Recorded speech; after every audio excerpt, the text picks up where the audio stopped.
Donc, je rentre dans la deuxième partie ce matin, mais juste avant, la semaine passée, on a vu 3 façons de faire grandir notre foi pour la guérison. Puis c'est vraiment 3 points importants. C'est premièrement en la mettant en pratique, OK? Parce que la foi, c'est une démonstration. C'est pas tout de dire « je crois en la guérison », mais c'est qu'est-ce que tu fais avec ta foi qui prouve que tu crois. Si tu pries pour les malades, alors tu crois que Dieu guérit. Puis des fois, on a prié pour des malades, on n'a pas vu de gens être guéris. Des fois, on a même vu des croyants mourir. Puis des fois, ça vient blesser quand on voit ces choses-là parce qu'on se dit, mais il me semble que c'était une personne de foi, on a tellement prié, mais pourquoi qu'elle n'est pas guérie? Puis on va voir ces réponses-là un peu ce matin à travers ce que je vais partager. Mais je veux simplement dire que c'est pas parce qu'on ne l'a pas vu 1 fois, 2 fois, 50 fois en priant pour les gens que ça change qu'est-ce que Dieu dit dans sa parole. OK? Dieu dit qu'il guérit, fait que c'est à nous de persévérer, de persister dans la prière jusqu'à ce qu'on voit. C'est ça, vivre par la foi.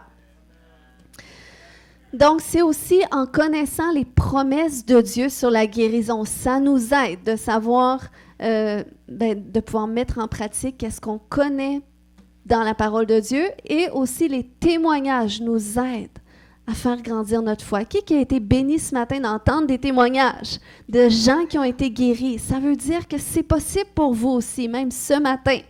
Amen? OK. Donc, ces choses-là font grandir notre foi pour la guérison. La guérison lorsqu'on prie pour les autres, puis aussi pour notre propre guérison. Puis, ce matin, on va continuer d'établir les fondements bibliques sur la guérison, sur lesquels on devrait établir nos croyances. Je ne suis pas en train de prêcher mon opinion ce matin, mais vraiment, qu'est-ce que la parole de Dieu nous dit qu'on peut mettre en pratique pour voir des résultats? Amen, parce que le but, c'est que notre foi porte du fruit. On fait pas qu'est-ce qu'on fait pour Dieu, pour le fun, pour qu'il ne se passe rien en bout de ligne. Mais c'est parce qu'on veut vivre les promesses de Dieu qui sont écrites dans la parole.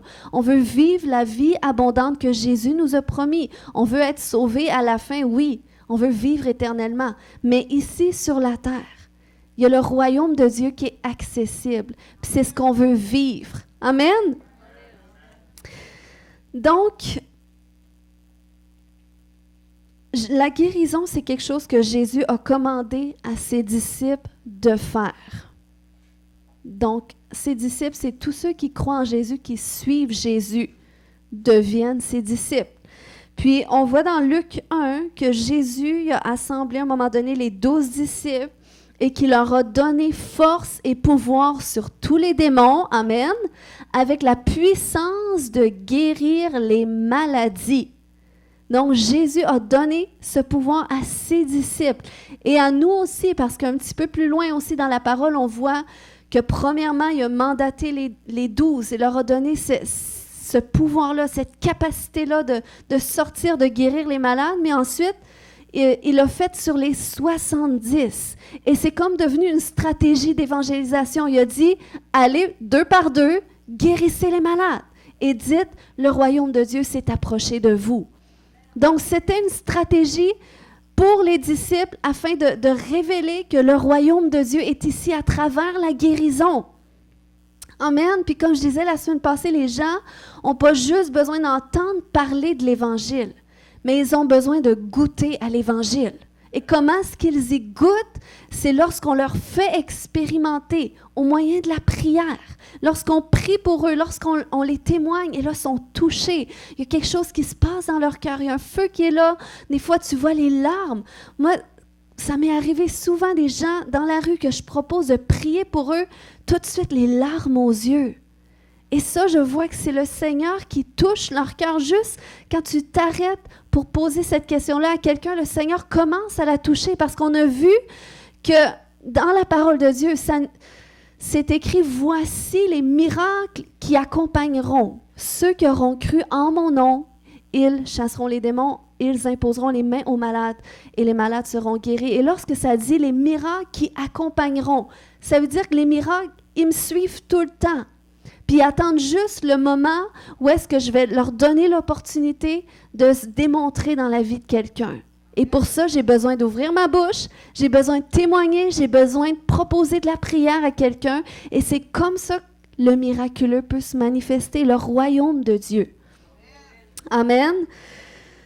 Donc, comme je disais, on va établir certains fondements sur la guérison, mais avant, puis on s'entend, c'est ce que j'enseigne, c'est des choses que beaucoup connaissent déjà.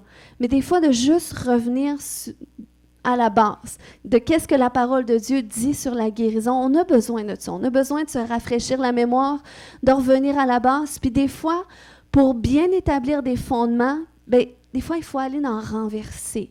Il faut aller renverser certaines structures qui sont là.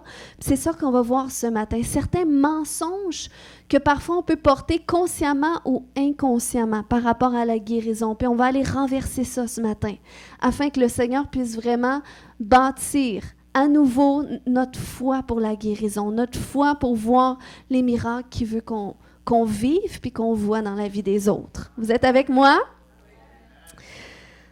OK. Donc, les mensonges les plus courants qu'on voit sur la maladie. Premièrement, Dieu est la source de la maladie.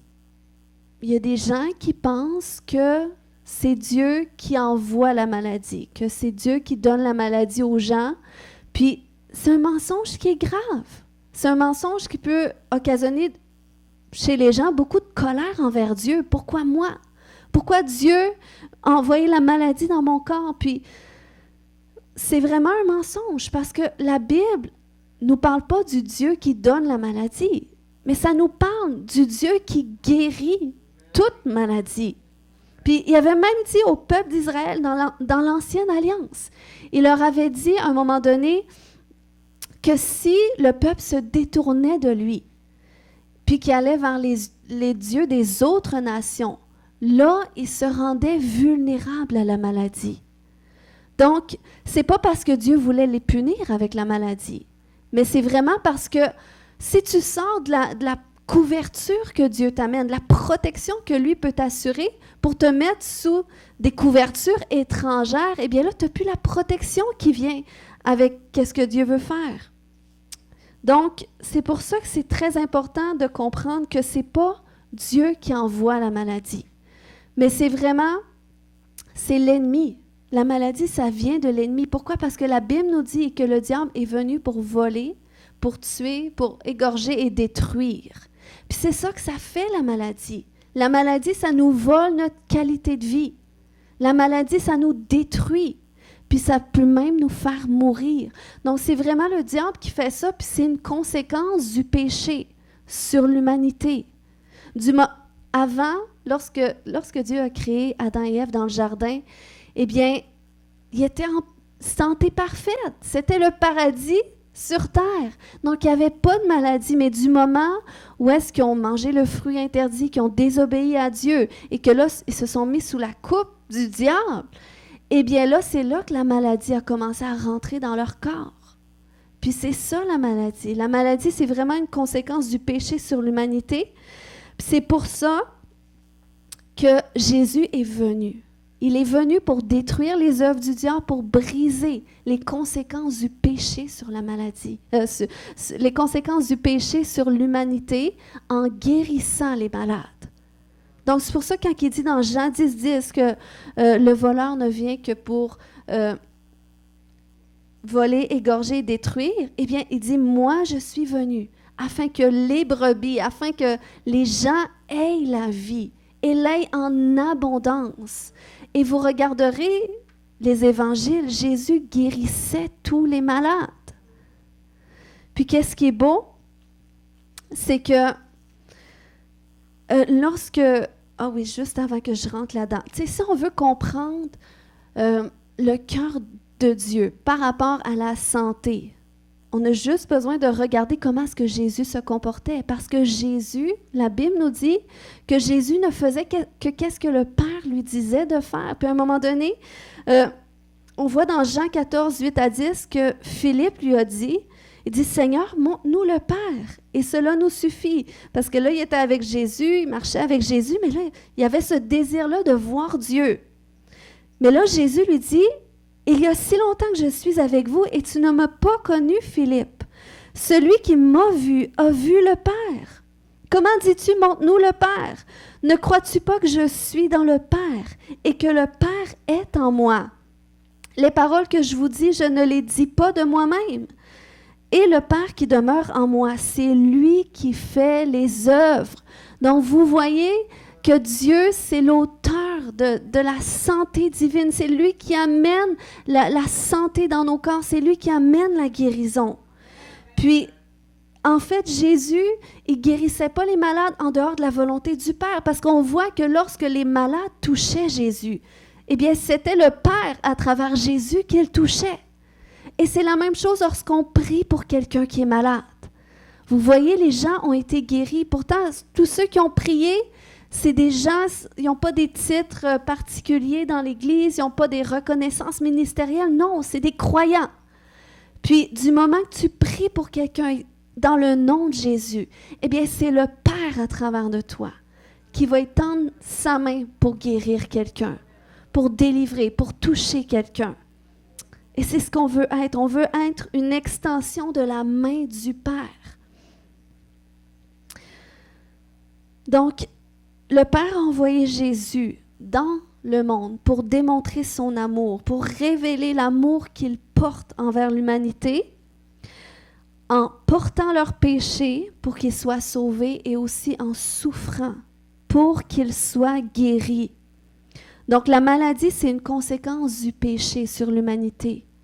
Mais Jésus est venu payer cette conséquence du péché. Ça nous dit dans Ésaïe 53, 4, 5, « Cependant, ce sont nos souffrances qu'il a portées.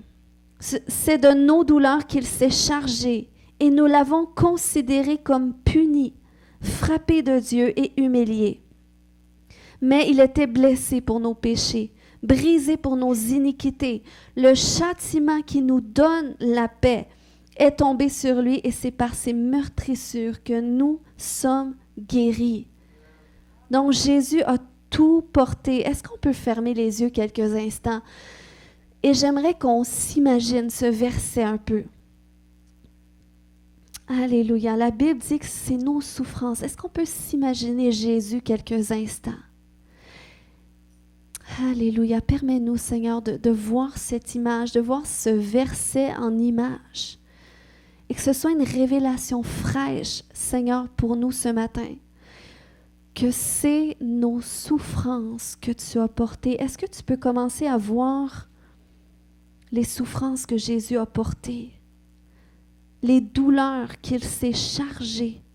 Je ne sais pas si tu souffres dans ton corps ou tu connais quelqu'un qui souffre, mais peux-tu t'imaginer un instant que Jésus a porté cette souffrance sur lui? Il s'est chargé du poids de ces douleurs que ça occasionne. Il a porté sur lui le diabète. Il a porté sur lui l'arthrite, l'arthrose.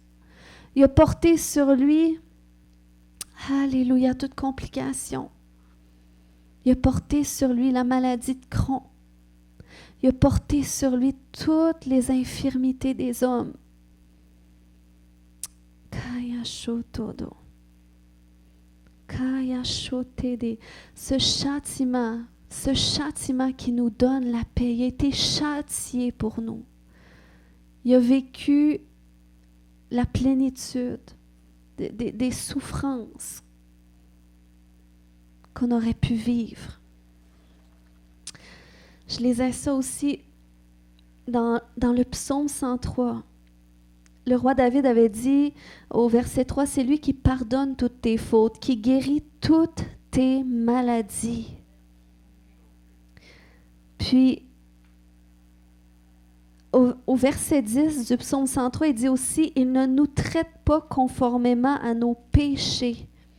Il ne nous punit pas comme le mériteraient nos fautes. » Fait qu'on est dans ce monde, puis on est porté à vivre la conséquence de nos péchés. On peut être vulnérable à la maladie. Mais le Seigneur ne nous fait pas porter la plénitude des fautes. Moi, je réfléchissais à ça. Je me disais, si je regarde tous les péchés que j'ai pu faire dans ma vie, merci Seigneur que je ne porte pas tu sais, toutes les fautes qui viendraient avec. Tu ne m'as pas puni en fonction de toutes les fautes que j'ai faites. Puis surtout que la grâce qu'on a, c'est que dans la nouvelle alliance, c'est Jésus lui-même qui a porté la conséquence. Fait qu'on peut simplement venir à lui, se repentir de nos fautes. Puis lui-même, il prend la conséquence sur lui. Donc c'est pour ça que dans la nouvelle alliance, Dieu n'utilise pas la maladie pour châtier l'homme. Parce que Jésus lui-même a porté sur le châtiment. Donc, la maladie, oui, ça fait partie de ce monde. Ça fait partie d'une conséquence qui est encore actuelle avec le péché. Mais tu peux passer par l'œuvre de la croix pour faire l'expérience de la guérison. Parce qu'il dit à la fin que c'est par ces meurtrissures que nous sommes guéris. Puis, il faut savoir que si Dieu aurait juste voulu nous sauver de la conséquence de nos péchés, s'il aurait juste voulu nous sauver de la mort éternelle, la mort de Jésus sur la croix aurait été suffisante, la crucifixion, son sang versé. Mais si Dieu a permis qu'il soit maltraité autant, puis qu'il souffre autant, parce que même, vous verrez, dans l'Ancien Testament, lorsqu'ils voulaient recevoir le pardon de leurs fautes, il y avait simplement besoin d'égorger un animal, puis c'était le sang versé qui couvrait la faute. Donc, le sang de Jésus aurait été suffisant pour couvrir nos fautes, mais il devait souffrir pour qu'on puisse être guéri dans ce monde ici-bas. Donc, c'est juste pour vous montrer à quel point c'est la volonté de Dieu que vous soyez en parfaite santé. Amen. Donc, Dieu est l'auteur de la guérison, puis Jésus confirme sa victoire sur le péché en guérissant les malades. Deuxième mensonge, la maladie est la volonté de Dieu.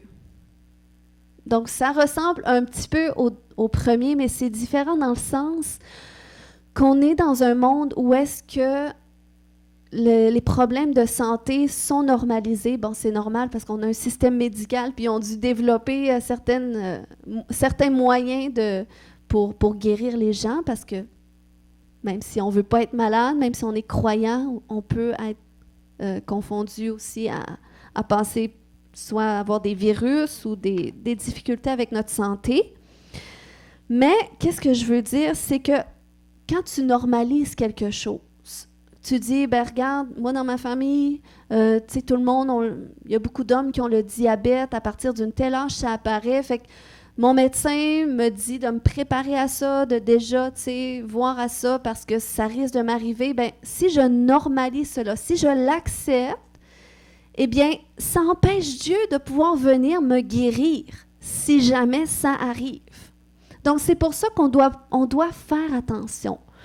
Ça ne veut pas dire de ne pas aller chez le médecin, ça ne veut pas dire que si le médecin nous donne un diagnostic, on se ferme les oreilles, puis qu'on dit non, moi Jésus me guérit, puis tu fais comme si tu allais bien, puis tu es en train de te détériorer. C'est pas sage non plus. C'est correct d'aller chez le médecin, puis si tu as un diagnostic médical qui est négatif ou qui est positif sur quelque chose, eh bien, là, tu peux faire qu'est-ce qu'il faut pour ton rétablissement. Puis des fois, tu peux avoir besoin de médicaments, mais il faut que tu saches, il faut que tu gardes en tête que quel que soit ton problème de santé, le Seigneur veut te guérir tout le temps. Puis les gens autour de toi que tu croises qui sont malades, même s'il y en a dans leur famille, Dieu veut les guérir. Il faut pas normaliser la maladie comme l'accepter, pensant que ça fait partie du cours de la vie. Dieu est OK avec cela. Non, Jésus guérissait tous les malades. Donc, c'est encore actuel parce que la Bible dit que Jésus n'a pas changé. Fait qu'on doit faire attention.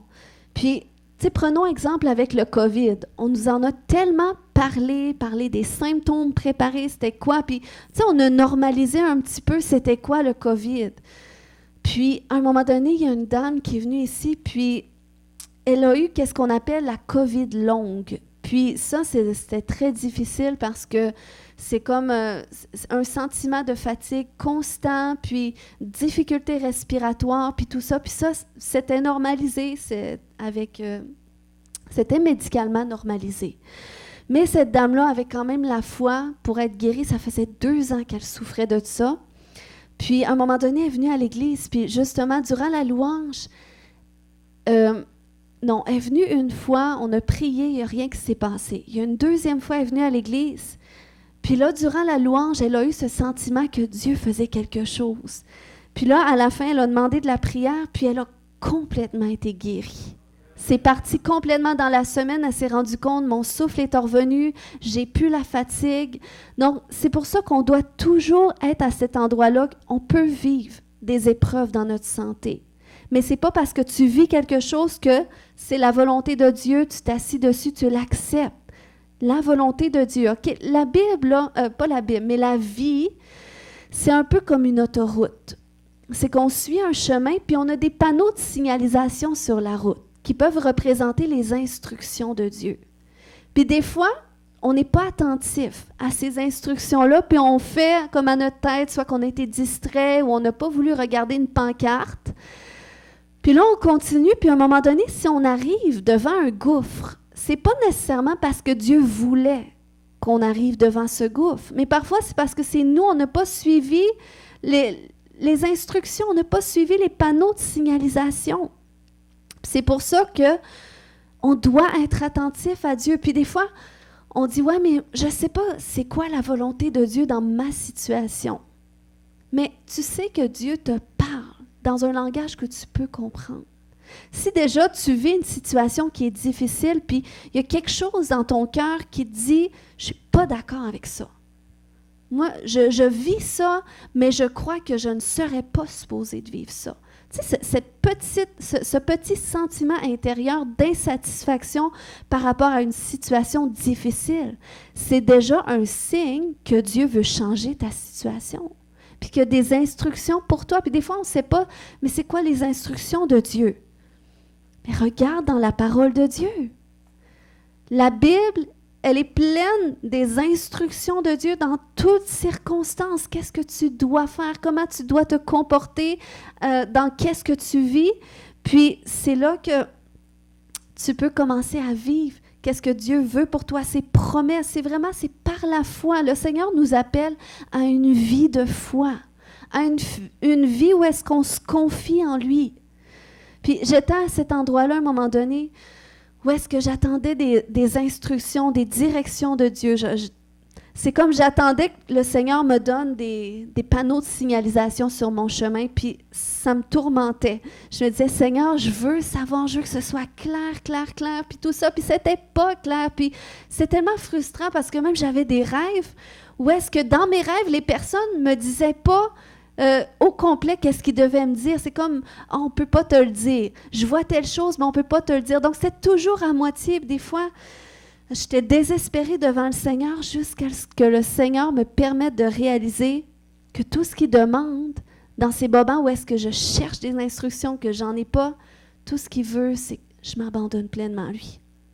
Des fois, tu n'as pas besoin des instructions. Des fois, c'est de faire confiance. Tu sais que tu t'appuies sur la parole, peut-être il y a des choses qui ne sont pas claires pour toi. Abandonne-toi entre ses mains. Suis-le simplement. Puis dans cette posture d'abandon, de consécration, où tu tournes tes regards vers Dieu, au bon moment, il va te dire quoi faire. Amen. Je ne sais pas si c'était pour quelqu'un ce matin ou c'était peut-être pour moi encore. Amen. Donc, alléluia, la maladie, ce n'est pas la volonté de Dieu. Qu'est-ce qui est sa volonté? C'est la réussite. Quand il avait dit, tantôt j'ai mentionné ce passage de Josué 1:8, quand Dieu avait dit à Josué, si tu vas avoir du succès dans tes entreprises, que la parole de Dieu, tu la médites jour et nuit, que tes yeux ne s'en détournent point. Puis c'est comme ça que tu vas avoir du succès. Le succès dans ce qu'on entreprend, c'est la volonté de Dieu. La paix, c'est la volonté de Dieu. Le bien-être, c'est la volonté de Dieu. La santé, c'est la volonté de Dieu. La prospérité. Quand on dit promesse de Dieu, on parle des bénédictions de Dieu. Et les bénédictions que Dieu a pour ceux qui le suivent, ils sont sa volonté. Amen. Donc, c'est pour ça que Jésus nous a dit que lorsqu'on prie à Dieu, on doit prier que sa volonté soit faite sur la terre comme au ciel. Puis pour la santé, eh bien, il n'y a pas de malade au ciel, dans les lieux célestes, dans son royaume qui est accessible pour nous. Il n'y a pas de maladie. C'est là qu'on débloque la guérison. Fait que c'est pour ça qu'on n'a pas besoin de supplier Dieu pour la guérison, d'essayer de le convaincre de guérir quelqu'un, parce que c'est sa volonté parfaite. Amen. Donc, quand tu pries pour quelqu'un, même tu peux prier, Seigneur, que ta volonté soit faite dans son corps. Puis ta volonté, c'est que tu le veux guérir. Ta volonté, c'est que tu le veux restaurer. Amen. Puis lorsqu'on prie la volonté de Dieu, regardez qu'est-ce que la Bible nous dit. Dans 1 Jean 5, 14, 15, nous avons auprès de lui cette assurance que si nous demandons quelque chose selon sa volonté, il nous écoute. Et si nous savons qu'il nous écoute, quelque chose que nous lui demandions, nous savons que nous possédons la chose que nous lui avons demandée. Wow! Amen! Donc, et là, on se dit, ben, pourquoi d'abord demander? Parce que Dieu, d'abord, il sait, c'est sa volonté, il nous l'accorde déjà. Donc, pourquoi le demander? Pourquoi qu'il ne le fait pas juste? Mais le Seigneur a besoin que tu exprimes ta foi audiblement dans ton Dieu. Amen? Parce que c'est par notre parole qu'on a l'autorité d'amener le ciel sur la terre. Amen? Donc, c'est de là que vient l'assurance lorsqu'on prie.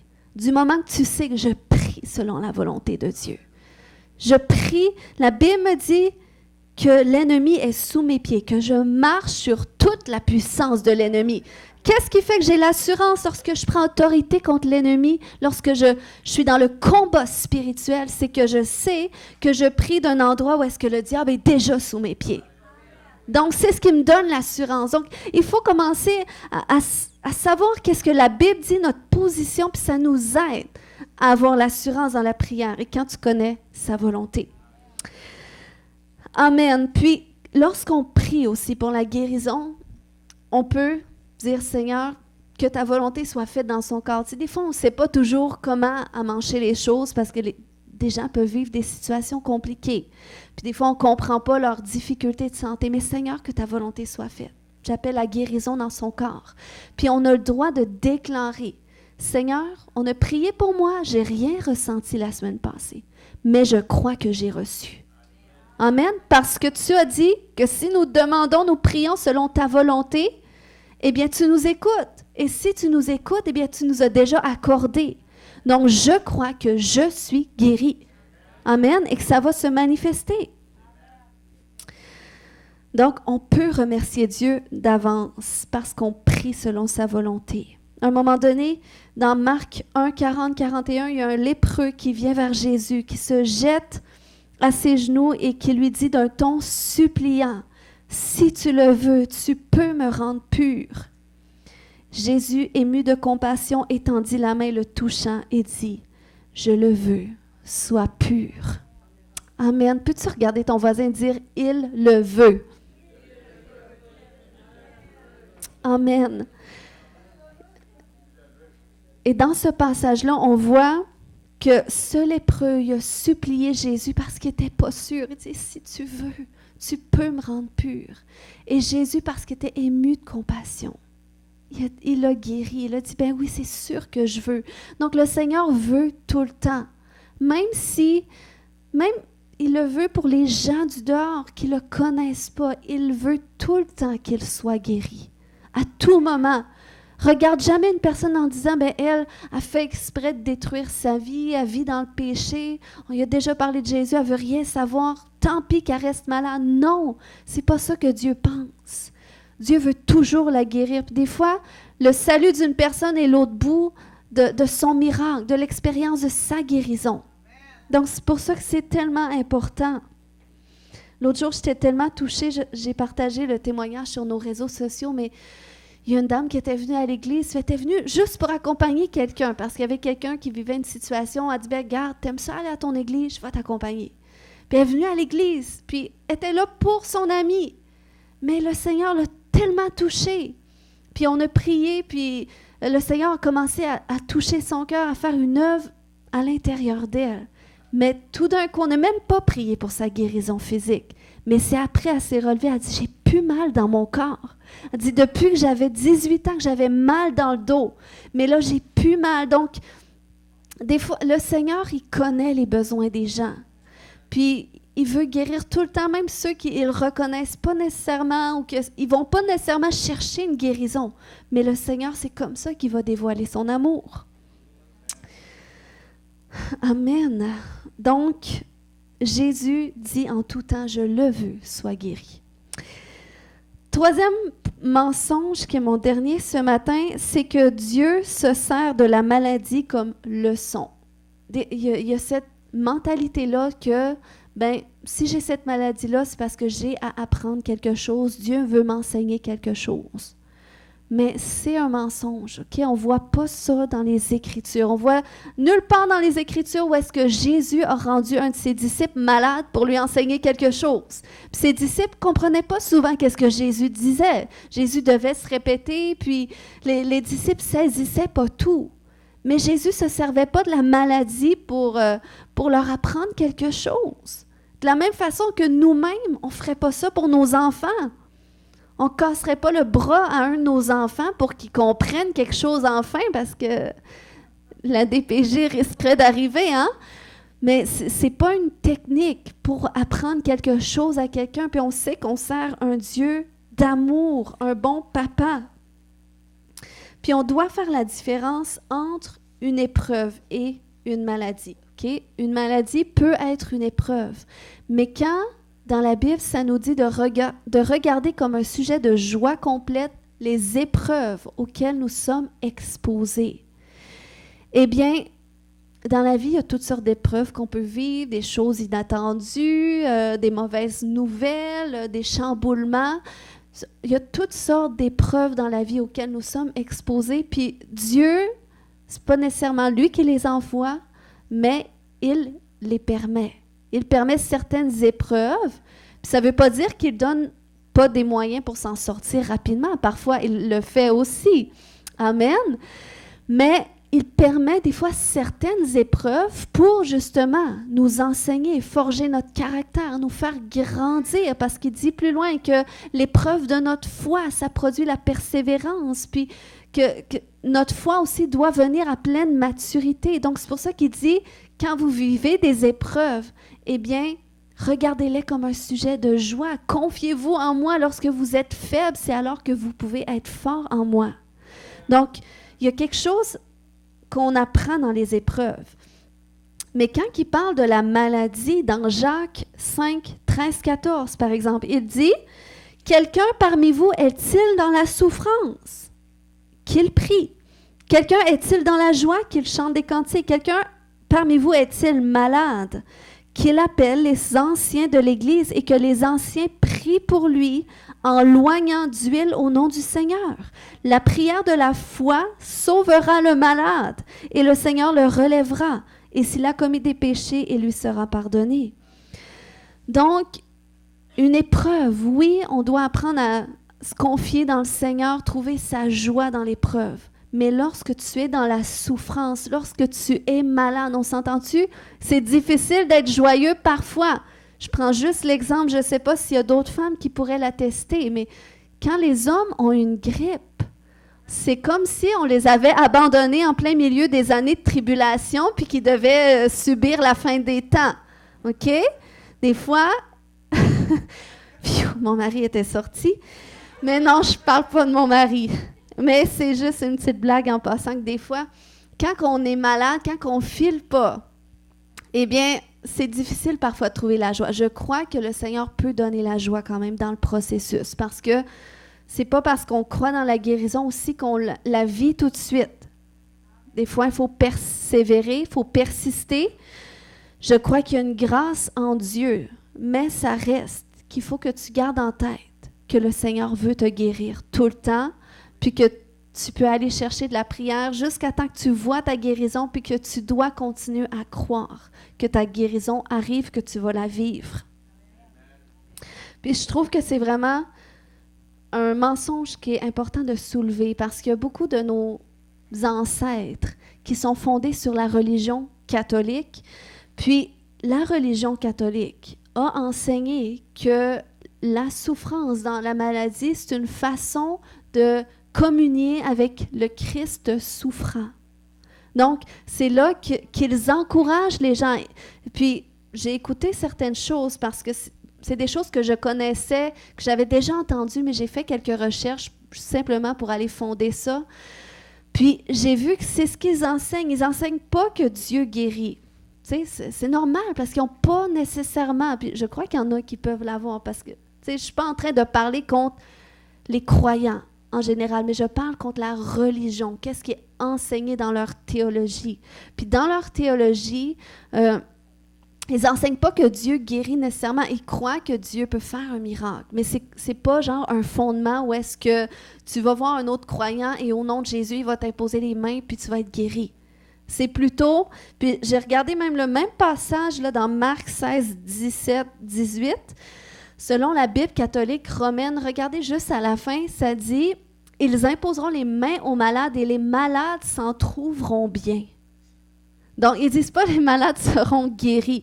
Puis, j'ai vu un prêtre, justement, qui enseignait ça, puis il disait que Dieu peut donner la force dans la maladie, c'est vrai, mais il ne parlait pas de guérison. Donc, il n'y a pas cette foi-là pour la guérison qui est bâtie chez les gens, puis il encourageait plutôt les gens à voir qu'écoute, c'est une grâce. Parce que Dieu te donne l'opportunité de participer aux souffrances de Jésus, de souffrir avec lui. Mais ce n'est pas qu'est-ce que Dieu nous a enseigné. Jésus a souffert pour que nous, on soit guéris à cause de sa souffrance. Puis ça, c'est important de se l'approprier. Puis de savoir que la maladie, ce n'est pas une occasion de porter ta croix.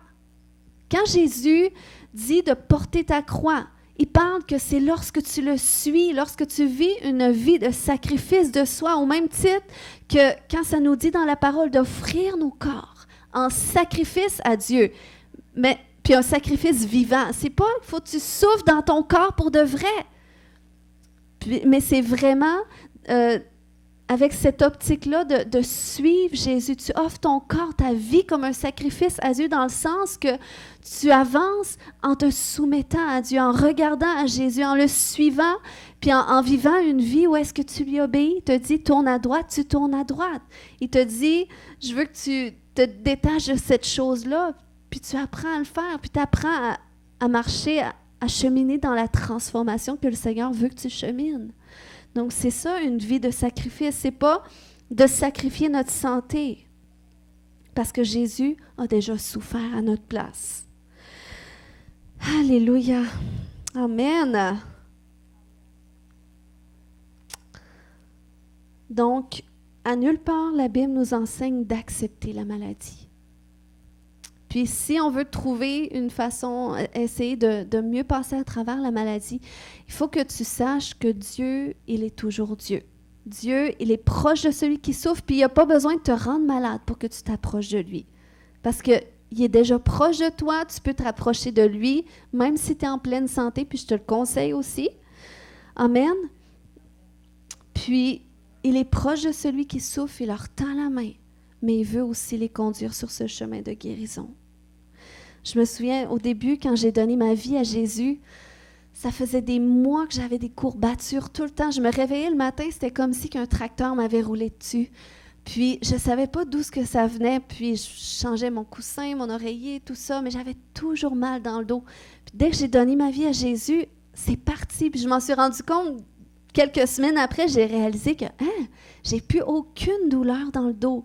Puis, tu sais, vous voyez, ça, c'est la bonté de Dieu qui nous montre comment est-ce qu'il veut prendre soin de nous. Il veut qu'on soit en pleine santé. Amen. C'est vraiment au moyen de la guérison que Dieu démontre l'accessibilité à son royaume. Il avait dit aussi dans Matthieu 17, « Allez prêcher et dites, le royaume des cieux est proche. Guérissez les malades, ressuscitez les morts, purifiez les lépreux, chassez les démons.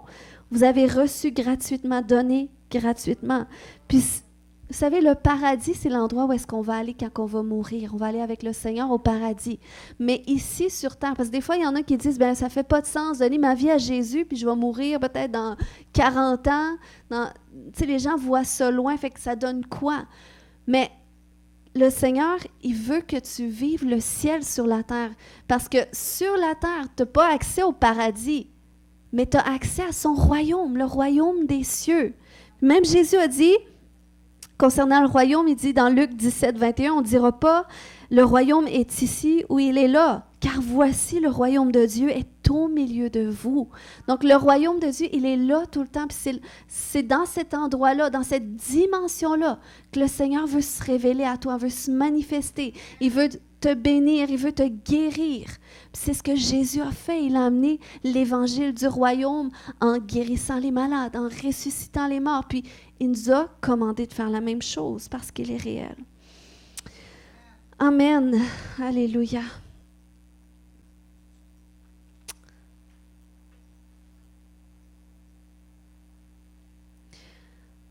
Alléluia.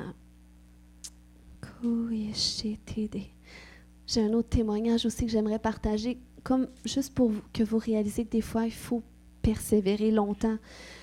Il y a mon petit garçon, quand il est venu au monde, il avait de l'eczéma, il avait 6 mois, puis on a découvert qu'il faisait de l'eczéma sévère, puis c'était sur les joues, puis finalement, il y avait des allergies alimentaires. C'est ce qu'on a découvert, mais le médecin, quand il a vu l'eczéma, comment c'était vraiment réparti à beaucoup d'endroits, il a dit, écoute, c'est un eczéma qui est sévère, fait qu'il va en avoir pour toute sa vie.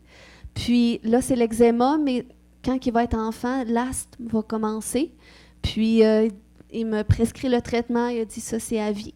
Puis il n'y avait pas d'autre crème qu'il faisait, donc j'avais pas le choix d'y appliquer une crème médicamentée vraiment très forte que j'avais pas le choix de mettre avec des gants parce que ça me donnait des boutons.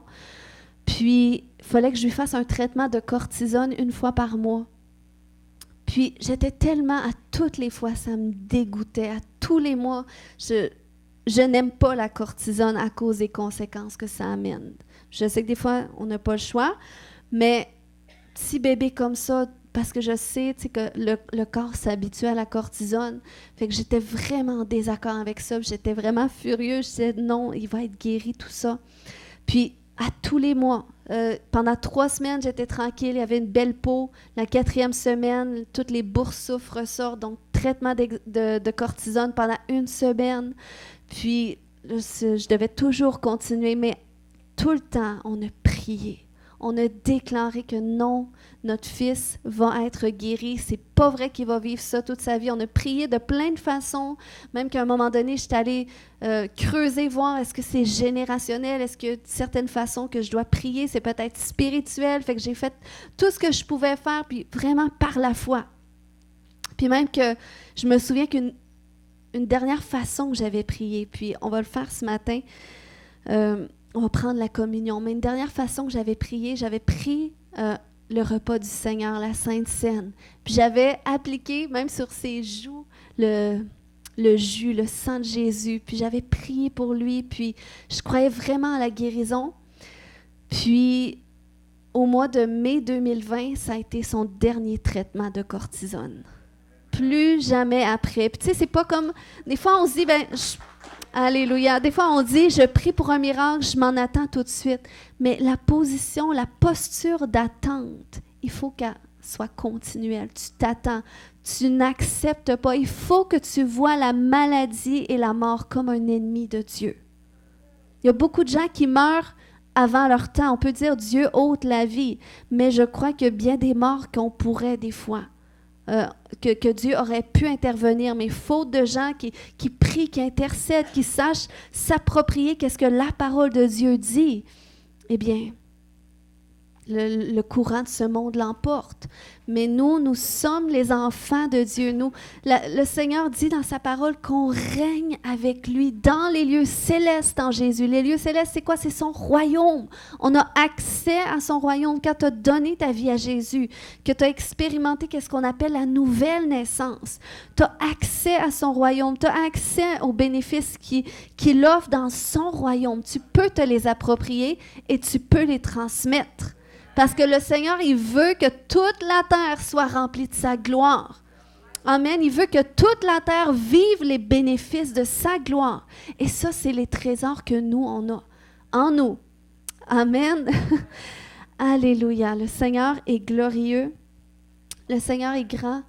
Donc, ce matin, en conclusion, il a promis dans Ésaïe 58, 8, c'est à la suite d'un passage où il parle de des bonnes actions qu'on peut faire. Il dit comme promesse, alors ta lumière poindra comme l'aurore et ta guérison germera promptement. Amen. Ta justice marchera devant toi et la gloire de l'Éternel t'accompagnera. Alléluia. Je crois que le Seigneur veut faire germer ce matin la guérison dans le corps de ceux qui souffrent. Et je crois que le Seigneur veut continuer de te donner cette soif pour manifester son royaume. Peut-être que tu n'es pas malade ce matin, mais sache que tu es là pour être un représentant du royaume de Dieu à l'extérieur du bâtiment. Alléluia, Seigneur. Est-ce qu'on peut se lever tout le monde ensemble ce matin? On va prendre quelques instants dans la prière. Koya Shanta.